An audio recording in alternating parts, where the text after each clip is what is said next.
नमस्कार. मी शिवाजी आप्पासाहेब धुमाळ, राहणार फारोळा, तालुका पैठण, जिल्हा संभाजीनगर येथील रहिवासी आहे.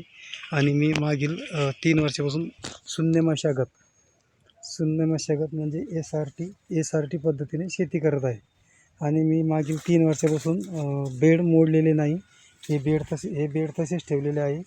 आणि तण नियंत्रण मी सुरुवातीला शिफारशीनुसार बाहेरचं घासाही हे तणनाशक फवारलं होतं 2 वेळेस.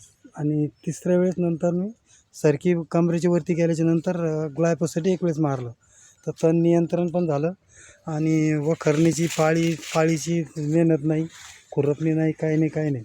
त्याच्यामुळं माझी आणि सापळा पीक म्हणून मक्का आणि कुडामुळे बाजरी टाकली होती. त्याच्यामुळं त्याच्यावर पक्षी येतात आणि पक्षीद्वारे कीड नियंत्रण भरपूर होतं. कारण माझ्या याच्यावरती भेसळ झाडावरती आपल्या कॉटनचे भेसळ जे झाड असतं बिटीचं त्याच्यावरती आळ्या राहत्या. पण माझ्या कॉटनमध्ये ह्या प्लॉटमध्ये कुठंही आळी नाही आहे, कोणत्याच झाडावर आळी नाही. कारण सकाळी पक्षी येऊन त्याचं भक्षण करतात. आणि जमीन पण अशी भुसभुशीत झालेली आहे.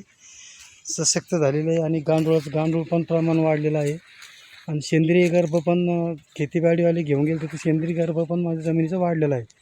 हे लगातार 3रं वर्ष. आणि हे श्री खंडाकळे सर यांचं आहे. गुलाबरावजी खंडाकळे सर यांच्या मार्गदर्शनाखाली चालू आहे.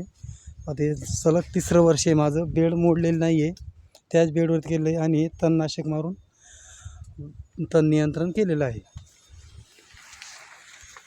हे सापळा पीक म्हणून मक्का लावला होता. 4.5 फुटाचा बेड आहे आपला. 2 जोडवळ म्हणून कापूस कॉटनची लागवड केली होती. आणि एका बेडवरती जोडवळ मक्काची केली होती. तर मक्का पण चांगला आलेला आहे, छान आलेला आहे. आणि कॉटन पण चांगलं आलेलं आहे. खूप खूप धन्यवाद खंडाकळे सर यांचे. नमस्कार.